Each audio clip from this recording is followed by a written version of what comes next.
Aleluia. Estende sua mão para cá, vamos orar pela vida do pastor Nemésio, já liberando uma palavra sobre ele, para que ele possa ser instrumento do Senhor para ministrar o nosso coração nesta conferência. Amém. Pai, nós oramos pela vida do teu filho.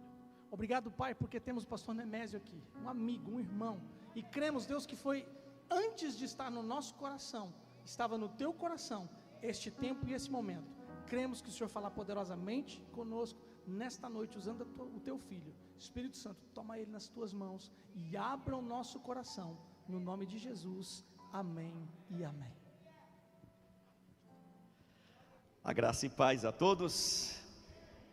Que honra, que privilégio. Deixa eu colocar o óculos, não enxergo vocês.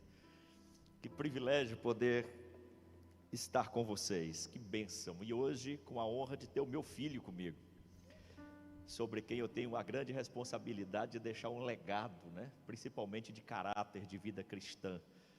E para mim é um privilégio que meu filho me acompanhe numa viagem como essa. Pastor Pascoal, muito obrigado pelo carinho, pela receptividade. Você e sua família são anjos de Deus, vocês são bênção, obrigado mesmo. E inclusive hoje tivemos um almoço maravilhoso na casa do pastor Pascoal, foi muita bênção. A pastora fez um almoço show de bola, está todo mundo convidado para ir para lá, pode comer lá que é bênção. Obrigado, viu? Obrigado mesmo. O dom da hospitalidade nem todo mundo tem, apesar de ser um princípio bíblico, mas nem todo mundo tem. E eu louvo a Deus pela vida de vocês, porque vocês têm e têm de sobra, e graças a Deus por isso. Meus irmãos, eu quero ir logo direto ao assunto, porque quero falar sobre algo muito importante. Na verdade vai ser uma introdução, mas uma introdução bem direta no tema da nossa conferência, principalmente porque nós precisamos entender a essência do que é ser igreja. E a palavra eclésia, no sentido, claro, bem na nossa transliteração da língua portuguesa, né, falar eclésia, mas a palavra no grego se pronuncia eclesia, mas cabe eclésia, não tem problema, porque está na nossa língua também a forma de transliteração. Mas eu quero falar sobre a essência dessa eclésia, a essência do ser igreja, como é importante nós entendermos isso, para que consequentemente nós possamos entender também o que significa frutificar no reino de Deus. Muitas pessoas não frutificam no reino, mas não é porque não querem, não é porque não amam a Deus, é porque nem têm consciência de como frutificar. E afinal de contas, se dá fruto que agrada a Deus, o que realmente Deus espera de nós como igreja. E hoje está uma onda muito grande, muito forte dos famosos desigrejados, né? São aqueles que se dizem ser igreja simplesmente como indivíduo, como pessoa. E é verdade, nós somos igreja, mas não porque nós somos indivíduos, nós somos igreja porque estamos ligados a um corpo. Esta coletividade nos faz ser igreja.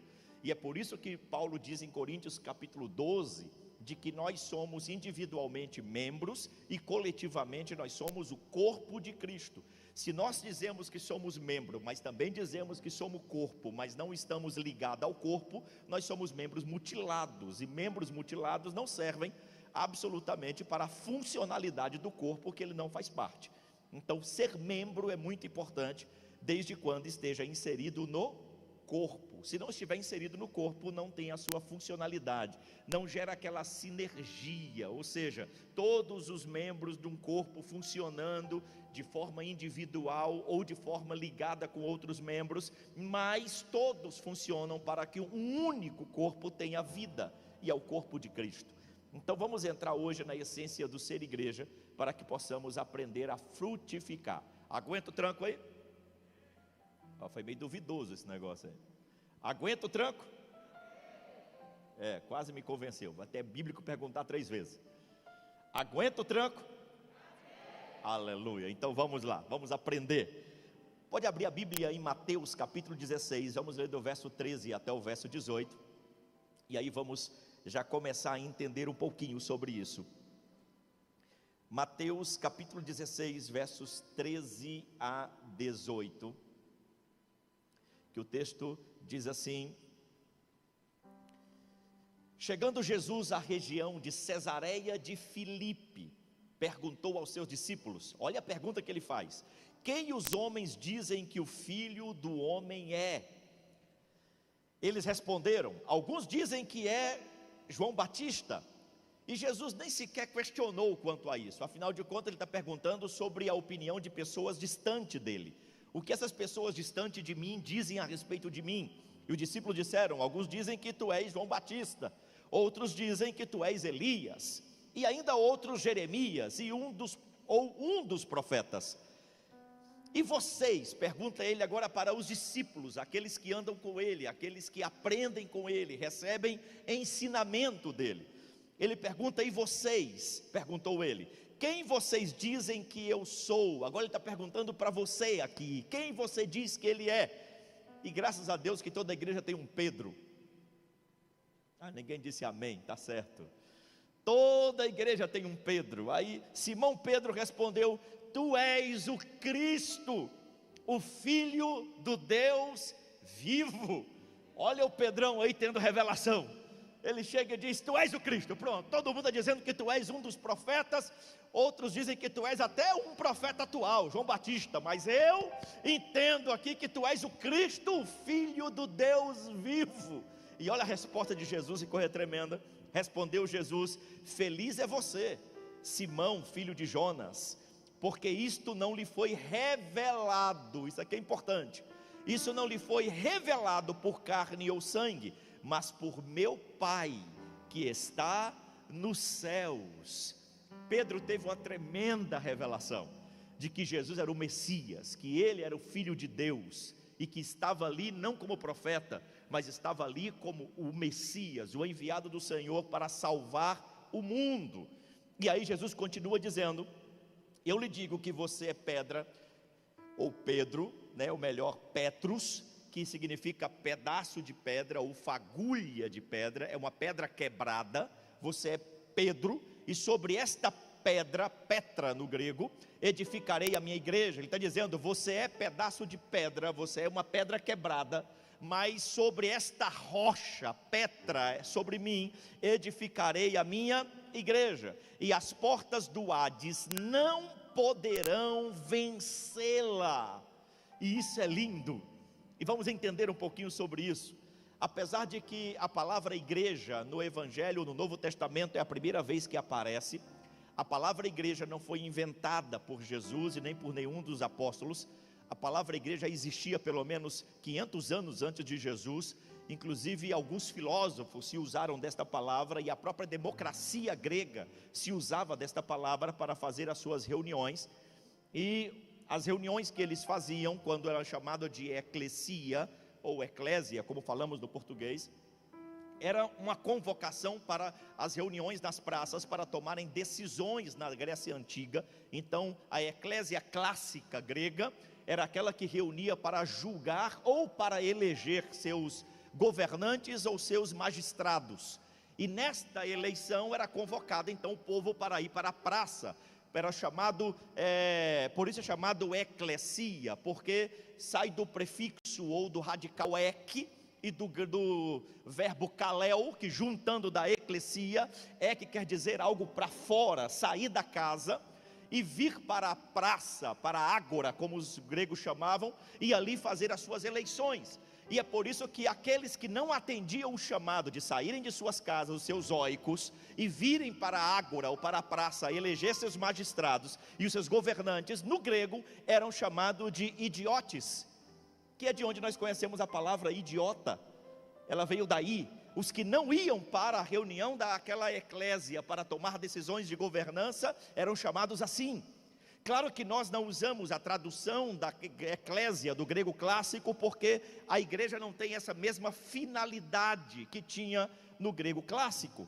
Mas na época de Jesus, a palavra eclésia já tinha um outro sentido. 500 anos depois, a palavra eclésia era usada para um poder de influência que as pessoas tinham para com outras. Para você ter uma ideia, no Império Romano, quando eles dominavam as terras, as cidades, o que eles faziam?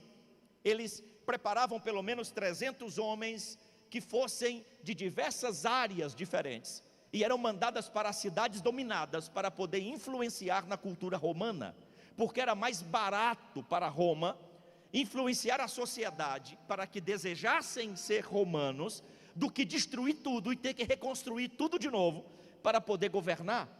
Então, para Roma era mais fácil desenvolver uma cultura romana no povo conquistado, que foi por causa disso que nasceu a ideia de cidadania romana espalhada pelo mundo, que todo mundo pagava caro para ter. Paulo, por exemplo, tinha a cidadania romana, mas a responsabilidade disso era da eclésia romana. Vocês que devem ter estudado um pouco de história, vocês sabem que a Roma, ela adaptava na sua cultura todas as culturas de quem ela conquistava, e uma das principais foi da Grécia, por isso desenvolveu a grande e famosa greco-romana, cultura greco-romana. E eles desenvolveram a eclésia no sentido de influenciar pessoas para que não pudessem servir a Roma pela força, mas servir pela cultura. Em alguns povos não conseguiram, porque eram muito fechados, inclusive o povo judeu, mas esse era o propósito. E Cesareia de Filipe, que é a terra onde Jesus chegou para poder falar este texto, ele para diante de Cesareia de Filipe e diz: eu edificarei a minha eclésia, a minha igreja.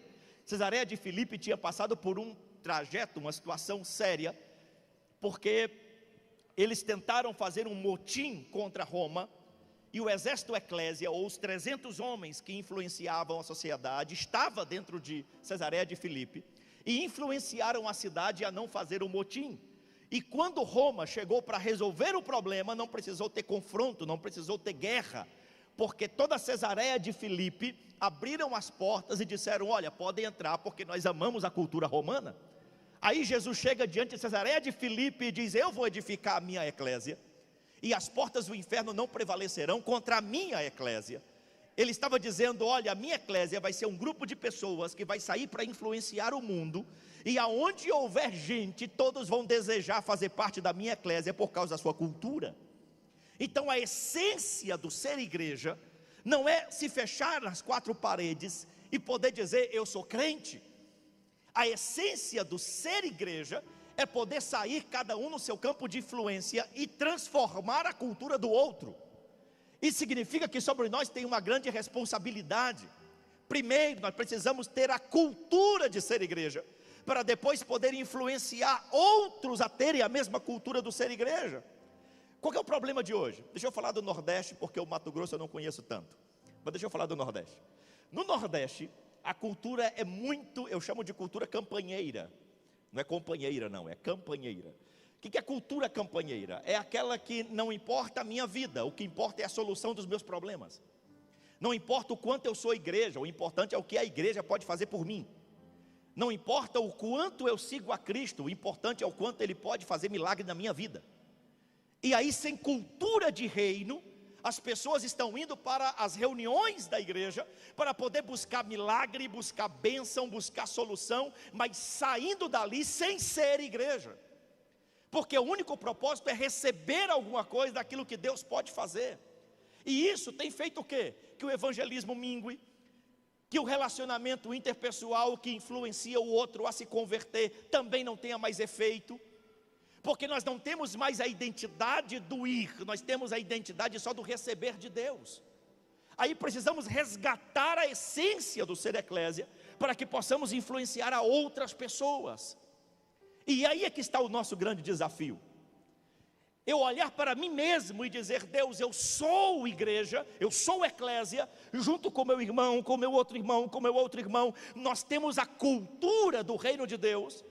Ou nós somos daqueles que colocam Deus no canto da parede antes de ir ao culto e dizemos: Senhor, hoje Tu tens que falar comigo por causa do meu problema.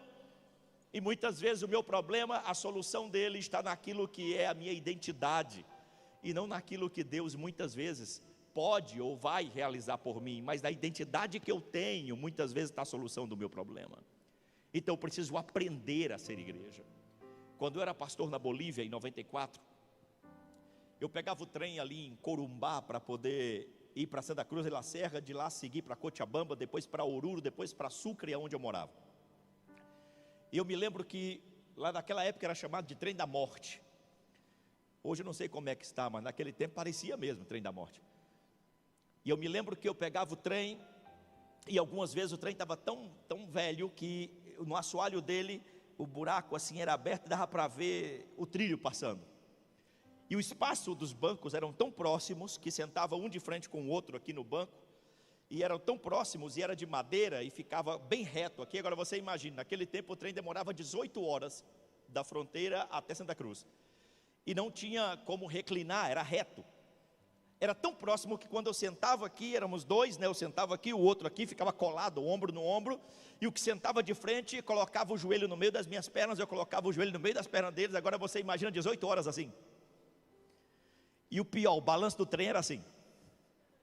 18 horas assim, olhando para a cara do outro. Inevitavelmente você chega no destino amigo íntimo de quem viajou com você. Porque o da frente está olhando para a tua cara, o de lá está deitado no seu ombro. De vez em quando você deita no ombro dele também. Imagine, gera uma intimidade profunda. E um dia, numa viagem dessa, um moço do meu lado, eu tinha 19 anos na época, ele virou para mim com uma garrafa de bebida alcoólica e disse: você aceita? E ele do meu lado. E eu olhei para ele e eu pensei comigo: como é que pode esse homem falar com missionários oferecendo bebida alcoólica? Eu sou homem de Deus. Eu pensando comigo, mas ele não sabia que eu era um homem de Deus. Eu virei para ele e disse: não, muito obrigado, eu não bebo. E fiz aquela cara de santo assim, que não se contamina. Aí daqui a pouco na viagem ele pega um cigarro. Naquele tempo se podia fumar dentro, era só abrir a janela do trem.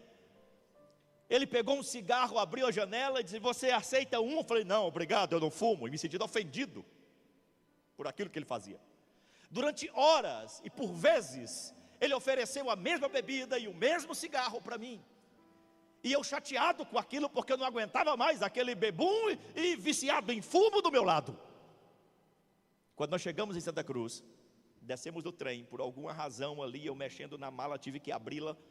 E ele estava do meu lado assim. Quando eu abri a mala, minha Bíblia estava logo em cima, assim, dentro da mala. Quando ele viu a Bíblia, ele perguntou: você é crente? Eu disse: sou. Aí eu cresci, pensei: pronto, Deus me deu a oportunidade de evangelizá-lo. E agora? E ele descobriu. Quando ele disse: você é crente? Eu me levantei e disse: sou. Ele disse: pois então o teu Jesus não vale nada. Aí eu assustei, porque eu não esperava aquilo. Eu disse para ele: como assim? Não, teu Jesus não presta, não vale nada, deve ser horrível ter esse Jesus na vida. Eu disse: por quê?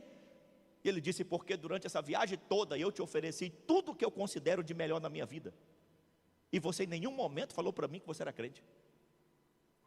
Em nenhum momento você falou para mim do seu Jesus.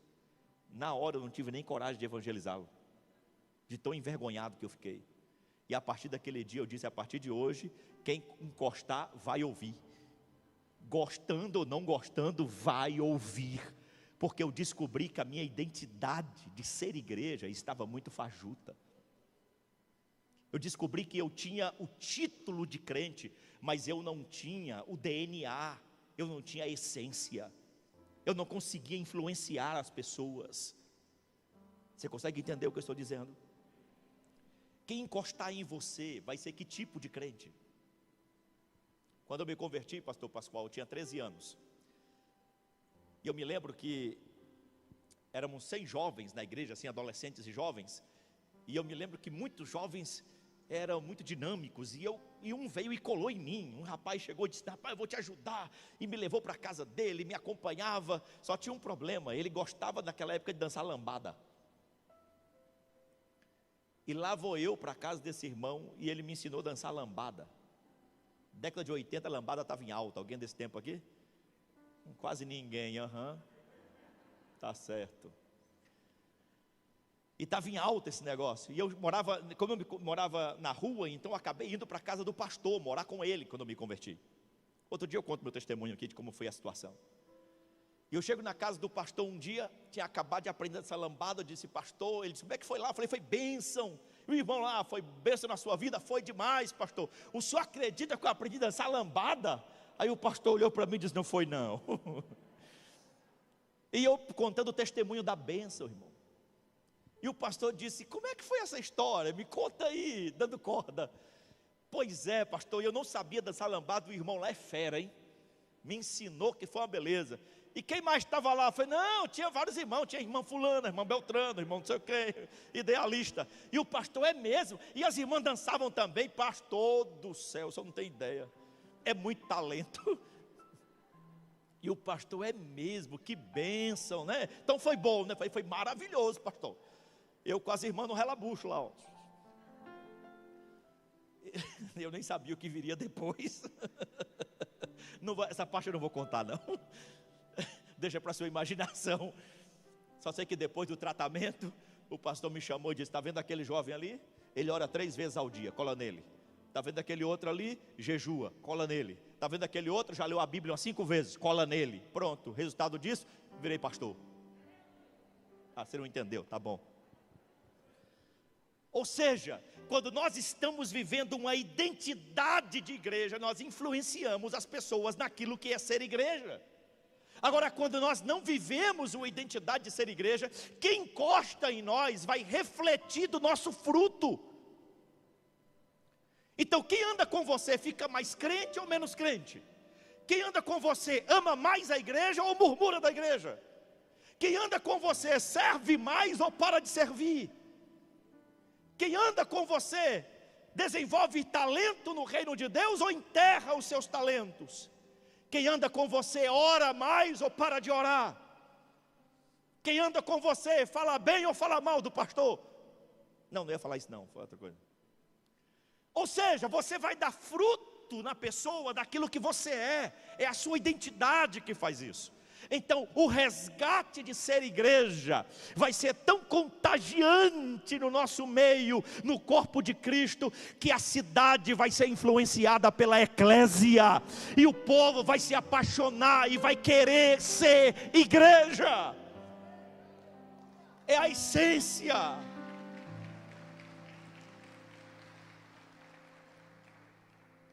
Agora, como é isso?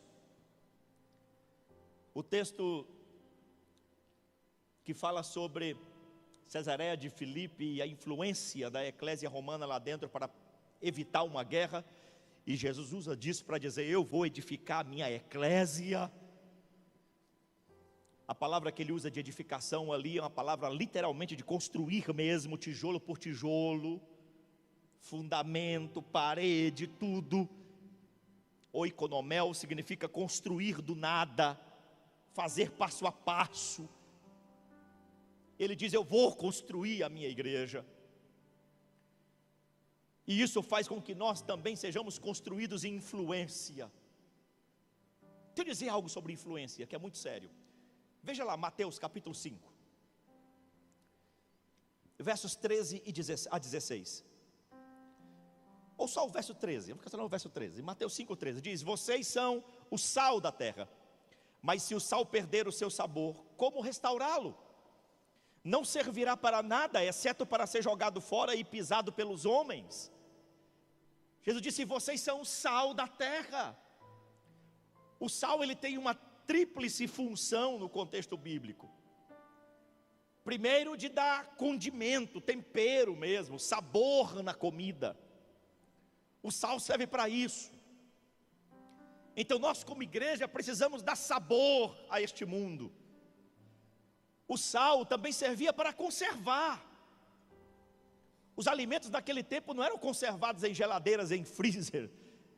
Era com sal. Sal era uma moeda poderosíssima daquele tempo. Era algo caro.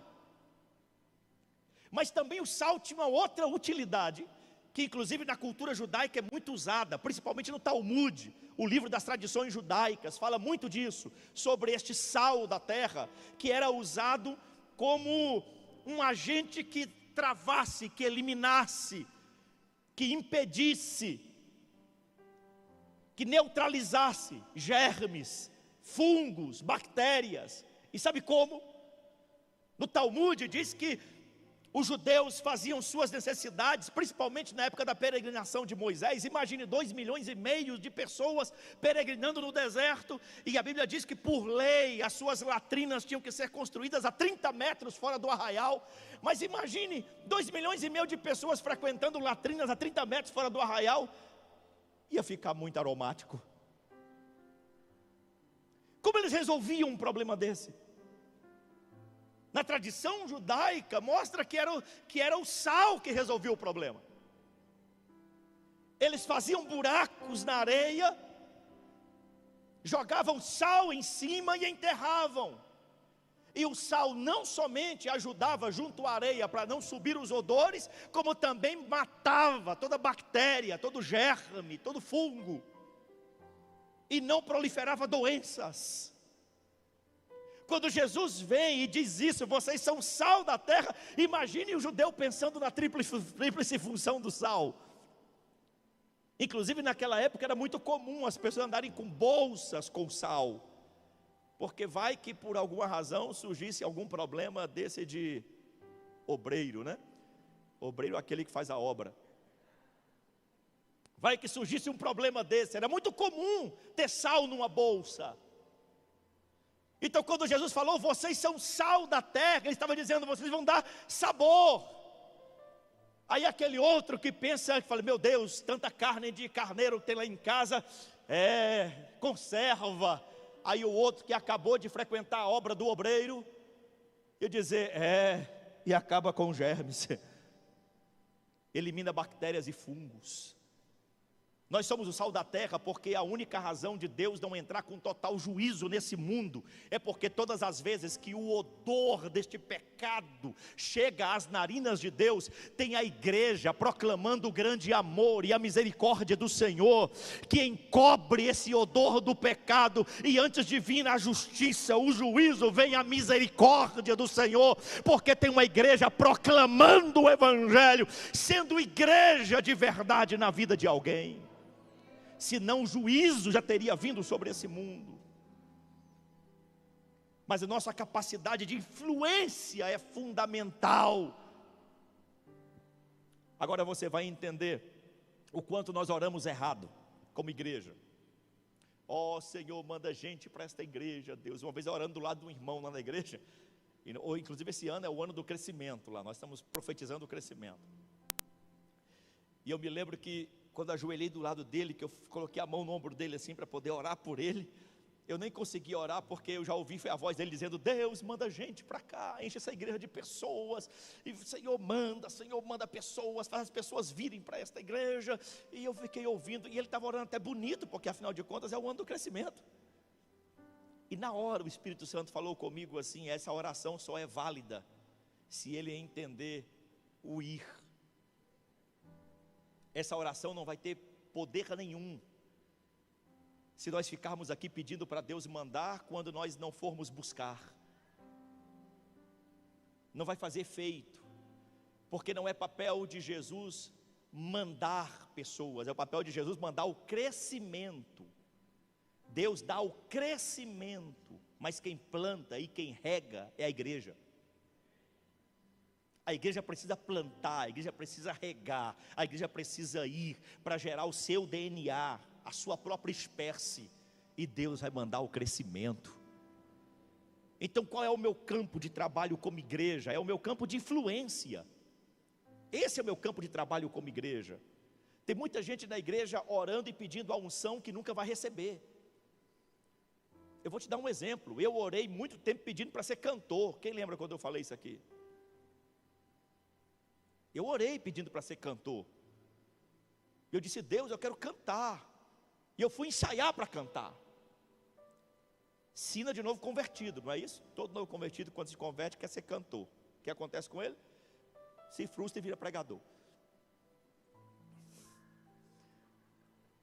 Para não quebrar a sina, aconteceu comigo. Eu quis ser cantor, e eu orei, Deus me usa, Senhor, me usa, e jejuei por isso. E o dia que eu ensaiei para cantar, eu estava sozinho no meio da igreja com meu violão, tocando e cantando, e o ministro de louvor, quando me viu cantando, ele olhou para mim, e eu olhei para ele, e ele disse, misericórdia. Você como músico pode até ser que Deus te use, agora como cantor, só o sangue de Jesus, irmão. Vai cantar ruim assim para lá. Aí eu comecei a pregar de revolta. Eu fiquei tão revoltado, comecei a pregar. Aí tudo que eu imaginei que Jesus faria comigo cantando, Ele começou a fazer comigo pregando. E aí quando começou a acontecer no meio da igreja, aquilo que eu imaginava que deveria acontecer comigo cantando, mas só acontecia comigo pregando, eu fiquei mais revoltado ainda, porque eu queria que acontecesse comigo cantando. Porque eu orei por aquilo. E para pregar eu não orei para Deus me usar daquele jeito. E eu ficava mais revoltado. Aí tinha dia que eu ficava tão revoltado que eu falava, era bravo com a igreja. Hoje Deus vai fazer coisa grande aqui, porque eu faço ou não faz. E era de revolta, e o povo dizia que é autoridade. E era revolta, porque eu estava orando por uma unção que eu nunca ia receber, porque não era o meu chamado, não era a minha vocação. Muitas vezes eu estou orando para Deus me fazer igreja, mas uma igreja tão longe, mas tão longe, que quem vai ter que ir lá no meu lugar é o pastor, porque eu não sei usar o meu campo de influência. O meu campo de influência é o meu lugar de ser igreja. Porque você nasceu onde nasceu, porque você é da família que é, porque você trabalha onde trabalha, porque conhece quem conhece, porque se relaciona com quem se relaciona, é porque aí está o seu campo de influência, onde você vai ser igreja. Mas é que nós queremos ser igreja onde nós não temos influência, onde nós não temos ação, onde nós não temos espaço, onde nós não temos de maneira nenhuma, nem autoridade para chegar lá e proclamar, e o nosso campo de influência fica esquecido, abandonado, porque pensamos no longe de nós. O dia que nós entendermos a importância da influência em Jerusalém, meu irmão, a Judéia vai ser assim, ó. Não, você não entendeu, vou voltar. O dia que nós entendermos o poder de influência que nós temos em Jerusalém, a Judéia vai ser assim.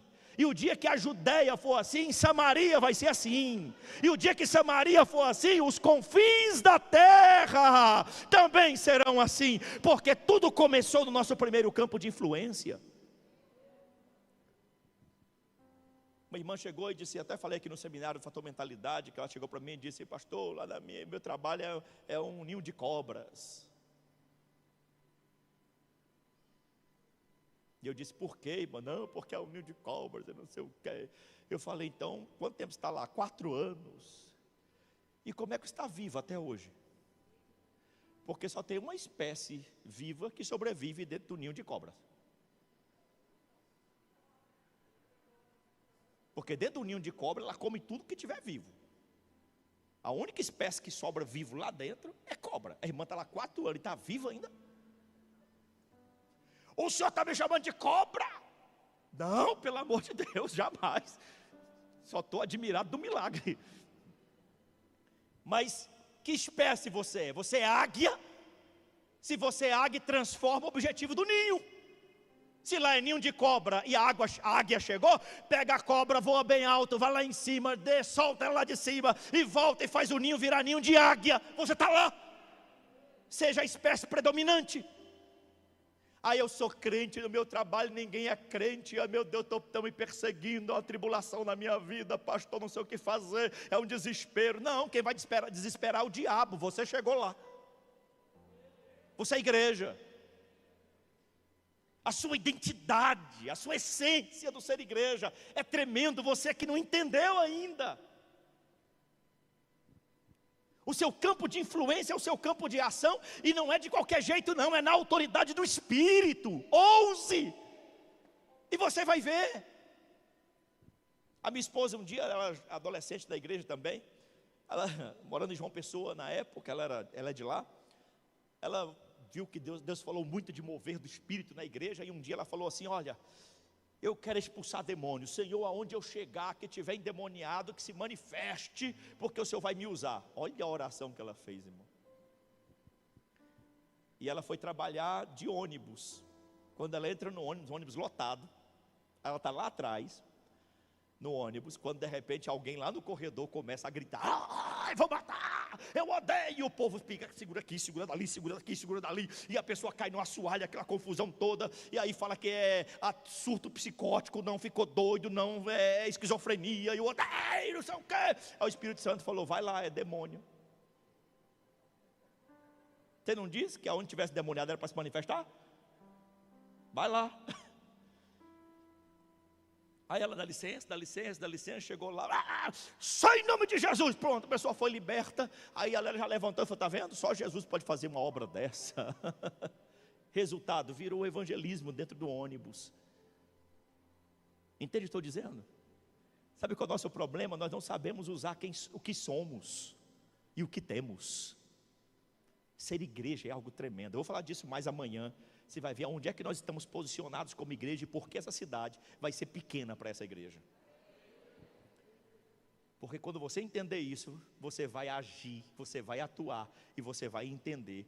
Cada lugar que você anda, se relaciona, se move, com quem você conversa, com quem você trabalha, a família que você está, Deus tem um grande propósito, porque você é eclésia. Você tem uma identidade.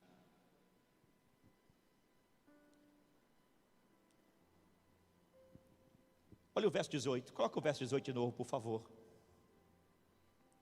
O texto diz assim: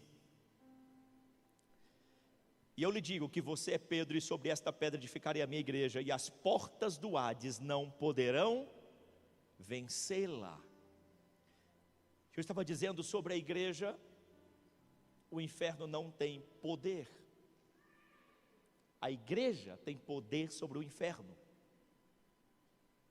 E isso é muito importante entender, porque nós só temos um inimigo,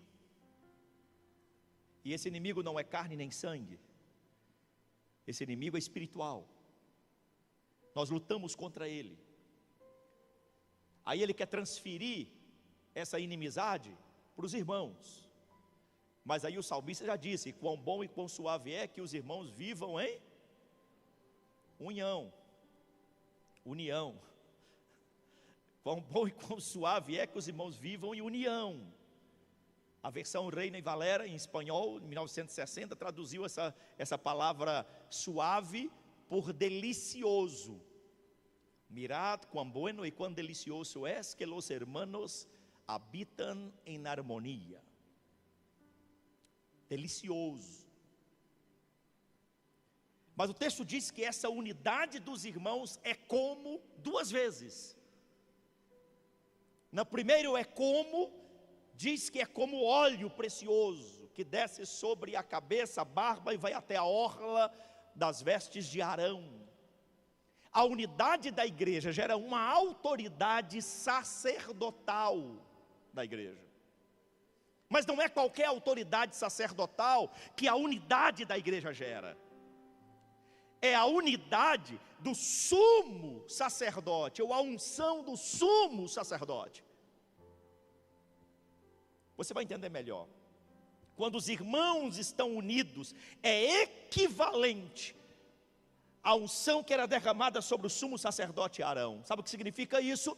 Que uma igreja unida, ela tem a mesma autoridade de acesso que um sumo sacerdote tinha. E o sumo sacerdote era o único homem no planeta que uma vez ao ano, era o único, tinha autoridade para entrar no Santo dos Santos e assistir à glória de Deus, mesmo que estivesse escondido na nuvem ou na fumaça do incensário. Mas era o único homem que tinha essa autoridade. Os irmãos unidos espiritualmente assistem à glória de Deus, participam da manifestação da glória de Deus. Agora, o que nós entendemos de unidade muitas vezes é tão raso que nós só interpretamos de forma horizontal. Só entendemos que unidade é só estar bem com o próximo. Estar bem com o próximo, muitas vezes não precisa nem ser cheio do Espírito Santo, basta ser gente boa. O horizontal é uma parte só do que significa unidade, comunhão, porque é uma outra comunhão mais relevante, que influencia nessa horizontal, que é a comunhão com o Espírito Santo. Quando nós estamos unidos como propósito, como igreja, flui a comunhão com o Espírito Santo, a unção de Deus recai sobre a igreja. Aí, meu irmão, o inferno treme, porque a igreja está no devido papel dela. Eu me lembro uma vez que eu fui expulsar um demônio, e normalmente os demônios parece que só gostam de se manifestar de madrugada, já perceberam isso? Nem para deixar o povo dormir e manifestar assim, tipo meio-dia. Mas não, só perturbar o juízo do pastor. Lá na Argentina, em Córdoba, me levaram para expulsar o demônio de uma mulher. Quando eu cheguei lá, o cabelo dela estava espalhado na parede assim, que parecia aquela energia estática. Ela encostada na parede assim, o cabelo espalhado. 2 diáconos foram comigo. Quando eu entrei no quarto, que eu olhei para trás, os diáconos estavam na sala. Pastor, fica tranquilo, estamos intercedendo pelo senhor. Fica à vontade aí, pastor, Deus vai te usar. Pensa nos intercedores poderosos, longe do quarto. Que eu olho para a mulher na parede, as pernas tremeram assim. Eu, Jesus amado, que trem feio é esse aí, meu Deus. Mas aí me tranquilizou, eu aliviei quando aquela mulher com o olho esbugalhado assim, o cabelo espalhado na parede, com energia estática, olhou para mim e disse: te odeio. Aí eu fiquei bem. Falei, graças a Deus. Já imaginou chegar num quarto, o diabo falar assim: eu te amo? Aí não dá, irmão. Quando disse: eu te odeio, eu falei: glória, aleluia. Então comecei bem, já comecei bem. Aí começou a dizer que tinha alguma coisa em mim, que tinha algo em mim, que não ia acontecer alguma coisa ali nele por causa de mim. Eu falei: eita, meu Deus do céu, nem eu tinha noção do que ele estava vendo. Não, acho que você não entendeu. Eu não tinha a mínima ideia de que eu tinha tudo aquilo.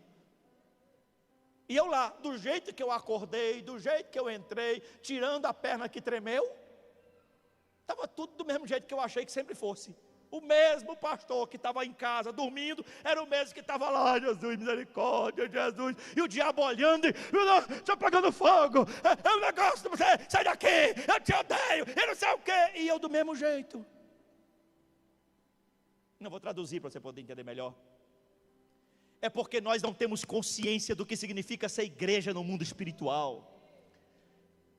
Quando nós somos igreja no mundo espiritual, nós não somente temos acesso à presença real de Deus, como a nossa presença no reino do diabo interfere profundamente nos propósitos dele. Pode ter certeza que muitas coisas ruins dessa cidade nunca aconteceram por causa da presença da igreja nesta cidade. Pode ter certeza que muita tragédia, muita coisa feia que deveria acontecer aqui, estão anuladas no mundo espiritual, porque existe uma eclésia nesta cidade, e a presença dela interrompe, interfere, atrapalha os planos do diabo. Mas nós não temos percepção disso, e aí por não termos muita percepção, também não sabemos usar da nossa identidade quando nós precisamos. E aí ficamos com um discurso fraco. Oh, irmão, eu queria tanto que fulano se convertesse, mas ele tem um coração tão duro. Você já falou com ele? Eu não, o coração dele é muito duro. Já foi na casa dele? Eu não, ele é bruto. E quem vai falar com ele? Não sei, eu estou orando para Deus fazer a obra. E Jesus 2000 anos atrás disse: eu já fiz, vai. Entende o que estou dizendo? Nós não sabemos usar o nosso campo de influência. As portas do Hades não prevaleceram contra a igreja. Agora eu gosto da expressão, eu falei aqui do diabo tudo, mas porque é verdade, tá? Mas eu gosto da expressão que Jesus usou aqui para falar de Hades, porque a palavra Hades não tem a ver com demônios, apesar da tradução na língua portuguesa ser inferno, mas não tem a ver com demônios. A palavra grega para demônios é usada lá, para inferno que contém demônios, usada lá em Pedro, quando ele fala de inferno ou profundezas, que a palavra é tártaros. Aí é usada para onde demônio atua, onde ele rege, onde ele opera. Mas a palavra Hades, ela é mais usada para lugar da morte. É o nosso inferno. Aqui não é o inferno dos demônios, o inferno dos demônios é lá em Pedro. O inferno do demônio é aquele que está lá em Apocalipse. Mas esse inferno aqui é o nosso inferno. É o Hades, é o lugar de morte. As portas da morte não prevalecerão contra a igreja. Esse inferno não vai prevalecer contra a igreja. Isso significa o quê? Quando a igreja passa por situações, ou ela passa por momentos aonde parece que vai acabar, não acaba. Quando acontece coisas que parece que vai destruir com a fé, não destrói. Quando as emoções são atingidas, o Espírito Santo faz um rebuliço e reconstrói as emoções. Quando o diabo põe para arrebentar, para terminar tudo, a igreja continua viva. E por que que a igreja não morre? As portas da morte não podem contra a igreja. Esse inferno não vem contra a igreja e prevalece. Porque o nosso Deus não está morto. Ele morreu, ressuscitou. E nós também morremos e ressuscitamos com Ele. E nós estamos vivos. Olha para você. Quantas vezes na vida você já falou: não aguento mais, vou desviar, só vou nesse culto. Aí veio no outro também. Eu só vou nesse, e veio no outro também. Não, agora não vou mais não. Veio no outro. Aí depois venceu, passou. Quantas vezes você: Jesus, e agora tanta encrenca, tanto problema, confusão, e que eu faço da minha vida, Senhor, nem força para orar eu tenho, e daqui a pouco venceu, passou. Quantas vezes você julgou o fim e nunca terminou? Porque tudo aquilo que vem para matar a sua espiritualidade, a sua fé, a sua vida com Deus, a essência e o propósito de ser igreja, Deus intervém. Porque nenhuma morte prevalece contra a igreja. Nenhuma morte prevalece. Você pode estar hoje aqui, de curioso, só veio para ver. Talvez não programou nada de especial, mas Deus te trouxe aqui para te levantar de novo, de novo, e de novo, e de novo. Porque Ele preza pelo ser igreja. Quantas vezes teu casamento esteve lá perto do buraco e restaurou? Quantas vezes um ente querido esteve com o pé na cova e restaurou? Quantas vezes você programou trocar de igreja, não trocou? Quantas vezes? Porque é Jesus tratando da sua igreja para que nela tenha vida, vida, vida, vida.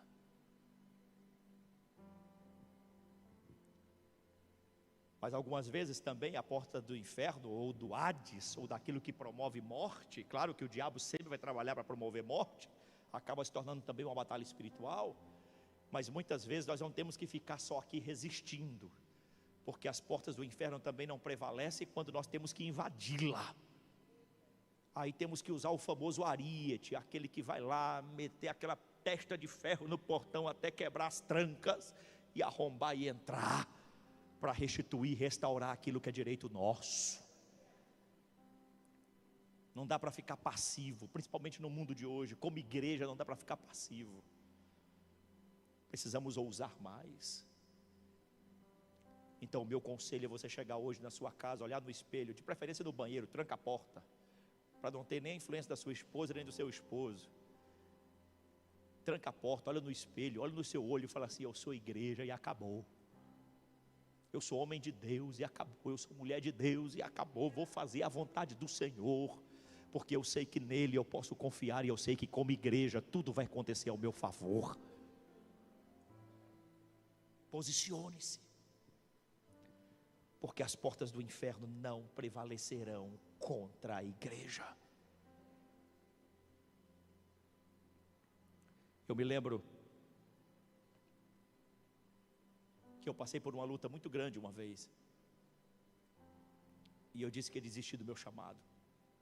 Eu acho que todo pastor tem essa fase na vida dele, que ele fala: meu Deus, sou ou não sou chamado? Eu era pastor em Sucre, a igreja ia começar do zero, e eu fui enviado para lá para começar a igreja, e eu tinha recém saído do seminário, então eu estava todo empolgado, porque eu achava que depois que eu terminei o seminário, então onde eu pisasse o pé, eu ia ser terra conquistada, e eu ia arrebentar a boca do balão. Quem se arrebentou fui eu. Cheguei em Sucre, comecei a evangelizar, visitei muitas casas, muitas famílias. Passaram-se 1 mês, 2 meses, 3 meses, 8 meses, nenhuma alma para Jesus. Não tem coisa mais terrível do que você ser um missionário numa terra estranha, num país estrangeiro, e depois de 8 meses você olhar para trás e não ver uma alma como fruto do seu trabalho. E eu fiquei tão arrasado que eu disse: Deus não me chamou para isso. E a situação estava tão precária que não conseguia chegar. Naquela época não tinha como mandar recurso para a Bolívia. A única maneira de mandar é pelo correio, eu ganhava $100 naquele tempo e tinham que me mandar a oferta dentro de um cartão enrolado num carbono, dentro do envelope, colocava no correio. Demorava quase 30 dias para chegar, quando chegava, porque sempre extraviava no meio do caminho. E um dia eu sem recurso nenhum, não tinha nada para comer, fiquei 2 dias sem alimento, e eu lá, comi minha última cebola, que era a única coisa que eu tinha, fiz uma sopa de cebola. Sopa de cebola é fácil de fazer, joga na água, põe sal e deixa ferver. E depois, seja o que Deus quiser. Fiz a minha sopa de cebola, não recomendo para ninguém. E fiquei lá arrasado. Eu estava numa situação tão precária, que o quartinho da República que eu alugava, nem móveis eu coloquei lá. Eu só tinha 3 caixas de papelão como meus móveis. Uma caixa de papelão cheia de livro, uma cheia de roupa e outra cheia de panela. Eu me ajoelhei do lado de uma e comecei a brigar com Deus. Eu disse: Senhor, Tu me mandaste para cá, tiraste do meu povo, da minha parentela, e mal tinha parente. Tiraste da minha igreja, da minha família, me colocaste aqui para morrer de fome. Eu não aceito, porque o Senhor me chamou. Eu reivindico a Tua presença na minha vida. Pense num homem de autoridade. Fiquei lá umas 2 horas, com fome, brigando com Deus, tentando encurralar Deus com as promessas dele, e o silêncio total, céu fechado. Depois de 2 horas brigando com Deus, o tom começou a mudar. Senhor, tenha misericórdia de mim, tenha misericórdia da minha vida, Senhor. Sem Ti eu não posso fazer nada. Quando a humildade baixou no coração, estou lá chorando, dizendo: Deus, e agora? De minha cabeça, se eu morrer aqui, não tem nem ninguém para escrever meu nome no livro dos heróis da fé, sozinho nesse lugar. Estou lá chorando, quando de repente bate na minha porta. Nunca ninguém em 8 meses bateu na minha porta. Que eu abro a porta, uma boliviana que morava umas 2 quadras longe de mim, ela com 2 panelas, ela disse: olha, pastor, o senhor não me conhece, mas eu sempre lhe vejo. E eu estava fazendo o almoço lá em casa agora, e depois do almoço eu falei para o meu esposo: amor, será que aquele pastor brasileiro já comeu uma comida típica boliviana? Ele disse: só tem uma maneira de saber, leva lá para ele, talvez ele goste. Aí eu trouxe: o senhor quer? Aleluia. Eu nem perguntei o que tinha dentro, irmão. Falei: irmã, pelo amor de Deus, entre e fique à vontade. Já arrumei um tijolo para ela sentar. Ela já sentou ali no tijolo, e eu já fiquei do lado, peguei as panelas, uma panela assim, cheia de sopa de mani, que é uma sopa de amendoim que tem lá. O frango chega, boiava assim, a cabeça dele com o bico e o pé com unha, passava por cima. Eita coisa linda, irmão. Quando eu vi aquela sopa, eu falei: eita glória, é aqui, Jesus. Que eu abri a outra panela, era um talharinho com um pedaço de frango em cima, que os tocos da pena estavam socados no couro do frango assim, e um banhado num molho de lhárrua, que é um molho típico de lá, que é amassado pimenta com tomate na pedra, e esse negócio que sai fogo até pelo ouvido quando você come. E estava lá, e eu peguei as panelas, pus no meio das pernas, irmão, nem lembrei de pregar, não lembrei foi nada, e mandei ver. Pense numa comida boa, até o bico do frango eu abri assim. Eita maravilha, Jesus. Terminei de comer aquilo, que eu olhei e a mulher estava chorando, assim, olhando para mim. Eu nunca perguntei para ela se foi de dó ou se foi de unção que ela estava chorando. E ela chorando assim, me olhando, e eu pensei: Jesus, 50% da obra já foi feita, porque o difícil é fazer chorar, irmão. Chorou, já quebrantou, agora é só a palavra. Ela chorando, eu entrei e falei de Jesus, e ela aceitou Jesus como Salvador. E ela à noite, eu falei para ela: venha, vamos fazer um culto aqui à noite, traga a sua família. E eu morava na República. Traga a sua família. Ela: eu trago, pastor. Que horas? Tal hora. E ela veio, irmão, e eu lá. Naquela época eu coloquei meu terno, arrumei tudo para poder receber a família dela no meu quartinho lá, que era uma República. Vamos fazer um culto aqui abençoado, primeira ovelha depois de 8 meses. Quando eu vejo, vem umas 30 pessoas com ela, entre vizinho, parente, conhecido. O que eu não consegui fazer em 8 meses, ela fez em algumas horas. Ver aquele mundaréu de gente, não cabia no meu quartinho, foi tudo para o corredor da República.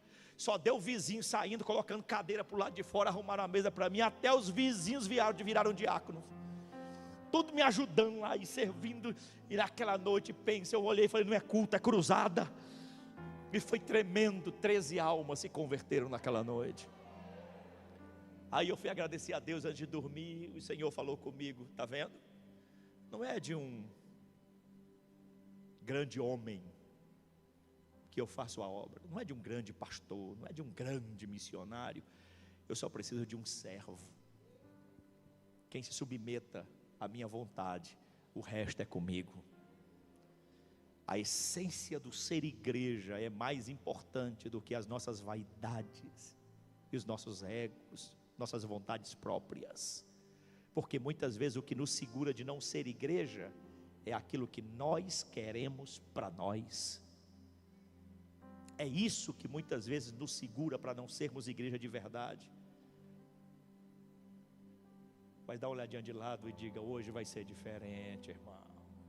Diga, porque você vai sair daqui pensando em alguém. Vou terminar com esse texto, Atos 13, versos 1 a 3. Deixa eu falar rapidamente da tríplice função da igreja,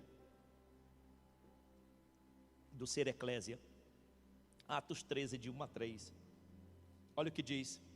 Na igreja de Antioquia havia profetas e mestres: Barnabé, Simeão, chamado Níger, Lúcio de Cirene, Manaém, que fora criado com Herodes o tetrarca, e Saulo.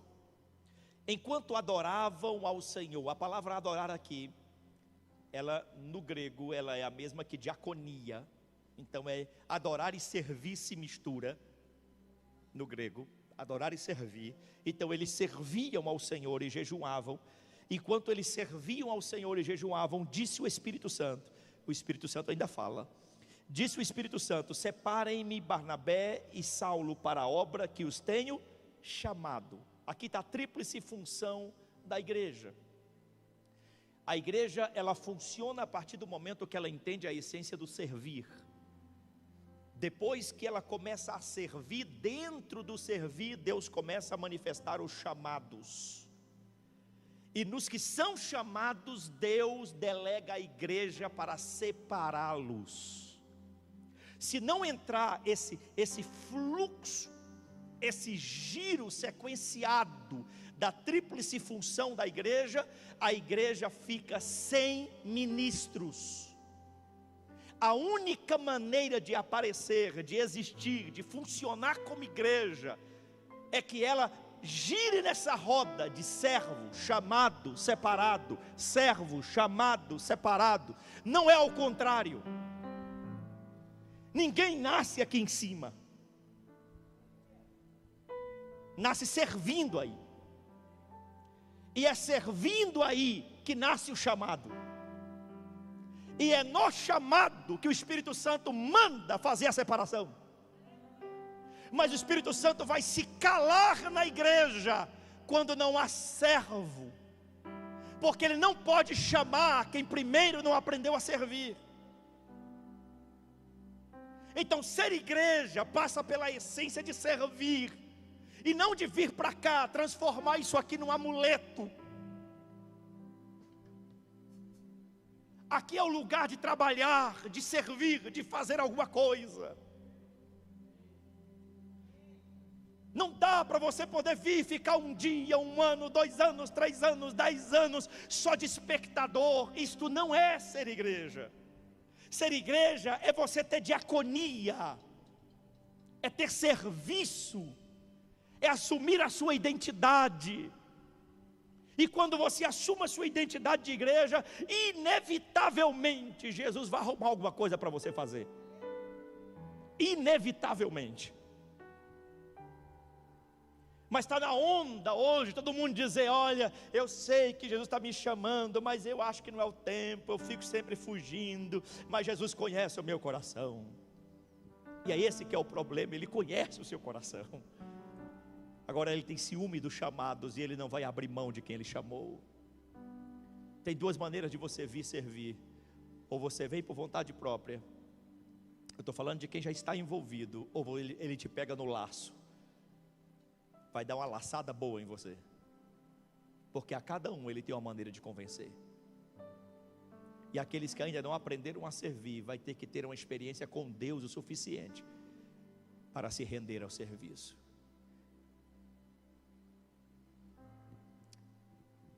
Isso é sério. Ser igreja passa pelo trabalho. Olha o que diz Romanos 1. É o último texto que eu vou ler e hoje eu vou terminar, porque amanhã eu quero entrar numa característica muito importante do ser igreja. Romanos 1:1. Lembra que Paulo foi separado lá em Antioquia? Agora ele escrevendo aos Romanos, ele começa dizendo assim: Paulo, servo de Jesus Cristo, depois chamado para ser apóstolo, e depois separado para o Evangelho de Deus. Essa é a sequência, essa é a tríplice função da igreja. Se a igreja não se encher de servos, não haverá chamado. E se não houver chamado, a igreja fica sem futuros ministros, sem futuros pastores. E nós temos um problema sério hoje.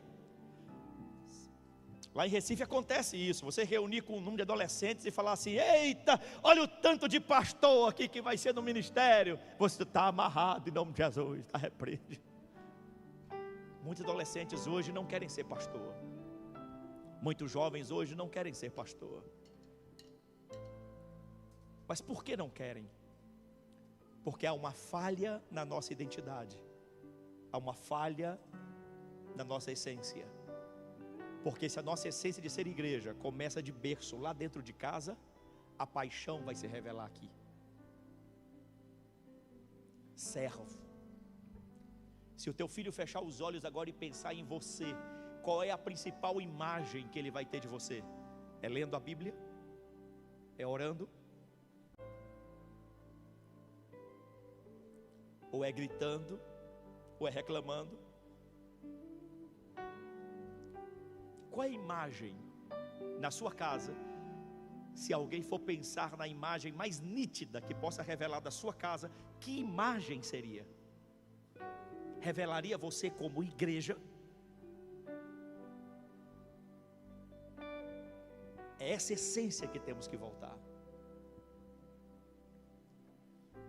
Outros um pouco mais místicos acabam dizendo assim: não, eu estou aqui na igreja e eu estou orando para Deus revelar para o pastor o que eu tenho que fazer. Aconteceu isso comigo lá em Honduras. Eu chamei um jovem, separei ele para o ministério, porque era um jovem muito ativo, e eu quis reconhecê-lo diante da igreja. Falei com os líderes, todos aprovaram o nome dele. Aí como ele já servia muito e ele é muito envolvido, aí eu pensei, eu faço uma surpresa para ele, vou honrá-lo diante da igreja. Eu chamei, disse: meu filho, Deus está te chamando para uma grande obra, nós queremos reconhecer você diante da igreja local, para que você possa ser reconhecido aqui. Aí ele olhou para mim assim, a igreja lotada, ele disse: pastor, dá licença. Disse: pois não, meu filho, eu não quero ser chamado por homem não, quero ser chamado por Deus. Irmão, fiquei com a cara desse tamanho. Aí eu pensei: bom, se Deus não está me usando, quem é que está me usando aqui, Jesus? Falei: meu filho, mas Deus está falando. Não, pastor, aí é o Senhor que está me chamando, não é Deus. Aí eu: ah, é? Então tá bom, Deus te abençoe, volta, vai sentar. Um ano depois, está lá ele murcho pelos cantos. Aí uns irmãos chegaram: pastor, aquele irmãozinho está triste. O que foi? Ele disse que tem 1 ano que o senhor não chama ele para nada. Eu falei: irmão, estou esperando Jesus descer e falar com ele, porque eu achava que Jesus estava me usando, mas ele disse que só obedece se Jesus chamar. Então vou esperar. Aí lá veio o irmão do meu gabinete: pastor, me perdoe, agora eu entendo que aquele dia Deus estava lhe usando, eu quero servir, me deixa trabalhar. Eu falei: mas nunca te impedi, você que se recusou. Aí entrou, hoje é um dos pastores da igreja lá em Honduras. Tem muita gente que fica nessa de: se Deus me der um sonho, Se o Senhor falar comigo. E você acha que vai ser como? Vai aparecer um anjo no Val de Jaboque para você pular do cangote dele, se agarrar dele e ficar lutando com ele, para ele perguntar qual é o teu nome e você falar enganador? Vai esperar o quê? Há quanto tempo está lutando contra você mesmo? Porque Jesus já falou com você há muito tempo para ser igreja de verdade. Há quanto tempo está esperando o pastor te chamar quando você já deveria ter se apresentado? Há quanto tempo você deveria estar usando os seus dons e talentos para servir no reino e fica aí na cadeira dizendo revela Jesus, revela Jesus, revela Jesus. Deus te chamando para algo grande, preparando algo grande, e você é importante nessa igreja. Há uma jornada, há uma velocidade, há uma corrida, e quando o Espírito Santo quiser chamar, Ele vai olhar a lista dos servos. E sabe quem é que consegue ser servo? Só quem disse de verdade: eu reconheço que Jesus é o meu Senhor e Salvador. Muitos crentes estão vivendo somente o nível de Jesus Salvador, mas não conseguem viver o nível de Jesus Senhor, porque servir é entender o senhorio dele. Agora se prepare. E eu vou dizer isso de forma profética agora. Quando você disser sim, eu vou servir, se prepare para uma revolução espiritual. Não, acho que você não entendeu. Quando você disser eu vou servir, se prepare para uma revolução espiritual. Vou terminar assim. Cadê um irmão? Poderia vir aqui, só um irmão. Vem aqui rapidão. Rapidão, tem um. Pode subir aqui. Maravilha, vem cá.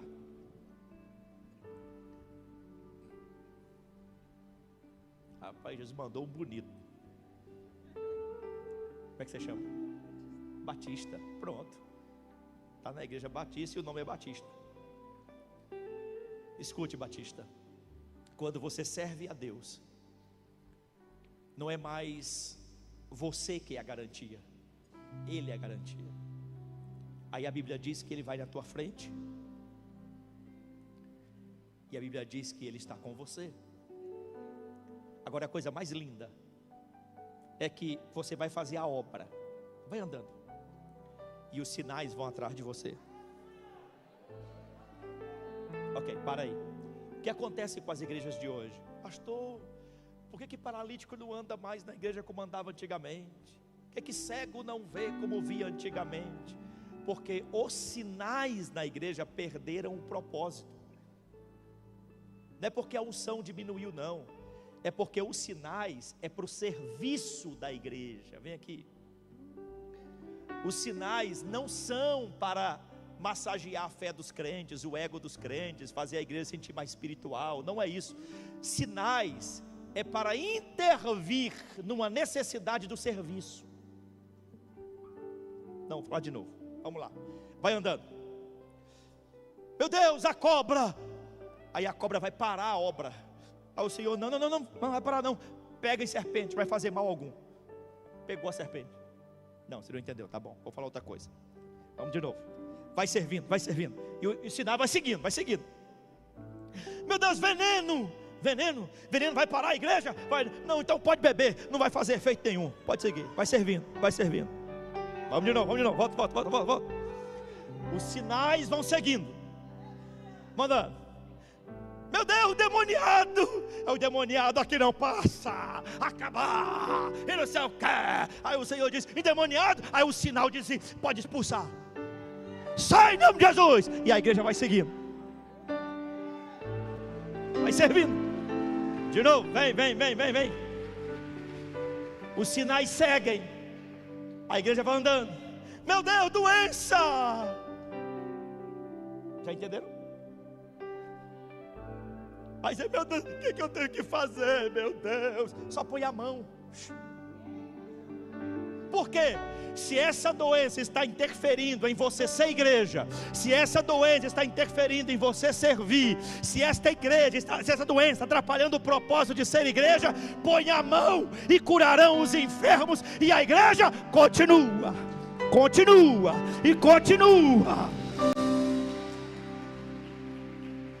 Obrigado, querido. Obrigado, Batista. Essa é a essência. Quer ver milagre de verdade nessa igreja? Não fique 10 anos só em busca do teu. Leve-o para alguém. Quer ver maravilhas acontecer aqui? Leve para alguém. E você vai no bolo. Vai acontecer em você também. Porque um dia Filipe foi ser igreja, correu do lado de um homem na carruagem, mas quando ele batizou aquele homem, a Bíblia diz que Deus o trasladou, ele sumiu e apareceu em outro lugar. Ele foi igreja e o milagre foi para ele. Seja igreja, e a tua empresa vai ser diferente. Seja igreja, a tua casa vai ser diferente. Seja igreja, e tudo que você fizer vai ser diferente. Sirva, e Deus vai honrar você em cada passo. Deus vai honrar você. Fique de pé.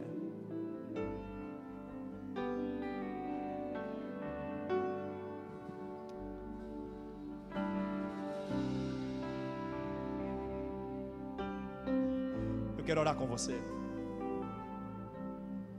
Ainda bem que aqui tem muito espaço, né? Glória a Deus por isso. Pastor, eu posso chamar aqui na frente? O senhor me autoriza? Fazer uma oração aqui. Eu quero fazer um apelo específico. Você hoje, que quer dizer para Deus: Senhor, eu quero ser essa igreja que serve, que é chamada e que é separada para o reino, para a tua vontade. Eu quero que tu sejas Senhor da minha vida. Salvador já está ativo aí desde o dia que você levantou a mão. Agora, Senhor da sua vida depende da resposta que você está dando para Ele. Você vai dizer: Senhor, eu quero. E eu não tenho nenhum temor de dizer para você que os sinais vão te seguir, porque é a palavra que garante isso. Os sinais vão te seguir. Você quer viver isso na sua vida? Vamos orar aqui então. Vem aqui à frente, você que quer viver essa experiência poderosa de ser igreja. Eu quero orar com você.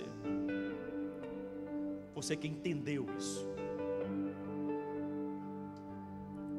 Como tem muito espaço, pode respeitar distanciamento aí, não tem problema. Mas entenda que vai ser diferente a partir de agora. Você vai ver que amanhã já vai ser diferente. Porque amanhã alguém vai chegar perto de você, o Espírito Santo vai dizer para você: seja igreja agora. Seja igreja agora. Faça alguma coisa. Tem muita coisa na sua vida que está travada. Mas está travada porque você ainda não entendeu o que é participar do reino. Porque isso que está travado faz parte do propósito do reino. E quando você entrar e servir de verdade, isso vai destravar, porque também vai servir no reino. Deus tem coisas grandes para a obra dele. Sabe o que vai acontecer? Vai ser tanto fruto, que vamos virar o ano, este final de ano, pastor. Eu acredito que não vai ter só um culto no domingo ou 2 cultos no domingo. Deus pode fazer coisas tão grandes aqui, tão tremendas, de pessoas que te conhecem e dizem: meu Deus, como você está diferente. Pessoa que você achava que nunca te ouviria, quando você abrir a boca, ela vai se quebrantar diante de você, porque você vai ser igreja. A unção vai fluir através de você. Você vai chegar no pastor Pascoal e na pastora e vai dizer: pastores, o que eu posso fazer? Eu quero servir. Eu quero ter essa diaconia. Eu quero estar envolvido no reino. Ah, meu irmão, aí não tem limites, porque os sinais vão te seguir. Pai, eu oro com os teus filhos que estão aqui à frente. Cada um, Senhor, aqui entendeu, e que a partir de hoje seja tudo diferente.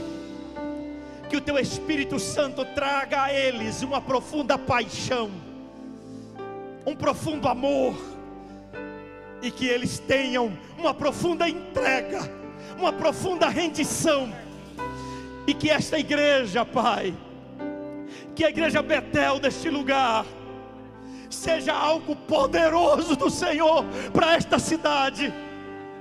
E se o problema forem os demônios, serão expulsos. E se o problema forem as enfermidades, as pessoas serão curadas. E se o problema forem os financeiros, os recursos virão. E se o problema for a depressão e a ansiedade, a saúde de alma virá. E se o problema for desajuste na família, a família se restabelecerá. E se o problema for desânimo, frieza, o avivamento vai chegar e haverá um grande renovo. A tua igreja vai assumir o legítimo papel e o Senhor será glorificado. Em nome de Jesus, receba a unção para ser quem Deus te chamou para ser, e para fazer o que Deus te mandou fazer. Receba a unção. Deus não te plantou nesta igreja em vão. Deus não te colocou aqui por nada e nem para nada. Tem uma obra tremenda através de você. Deus não te deu o pastor que deu só para você poder ficar ouvindo ele falar. Tem algo maior, tem um propósito maior. Eu vejo um sopro de avivamento nesta igreja. Um sopro de renovo, promessas antigas. Eu vejo promessas antigas sobre esta igreja. Promessas antigas que chegou o tempo de se cumprirem. Chegou o tempo de se cumprirem. Você achou que tinha encerrado, mas não encerrou. Vem um vento novo do Espírito sobre a igreja. Um vento novo. Quando a igreja se torna igreja de verdade, meu irmão, ela entra numa conexão profunda com as maravilhas de Deus. Você vai viver isso. Você vai viver isso.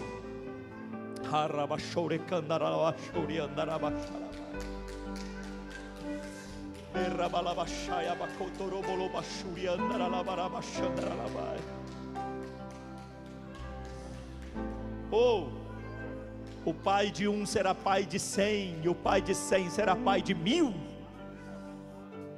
por causa da unção. Estenda suas mãos e diga: eu recebo de Deus. E a partir de agora, diga isso porque é profético. A partir de agora, viverei todos os milagres, todas as bênçãos reservadas para esta igreja, porque Deus me plantou nesta igreja, e eu viverei as promessas de Deus nela. Se prepare, meu irmão, você não tem noção do que virá. Você está debaixo da cobertura que herda essas promessas. Receba de Deus, e não vai demorar não, porque é só uma decisão. Decidiu, vai fluir. Vai fluir.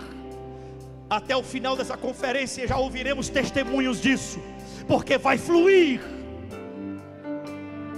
Receba de Deus. Aplauda Ele e seja cheio do Espírito.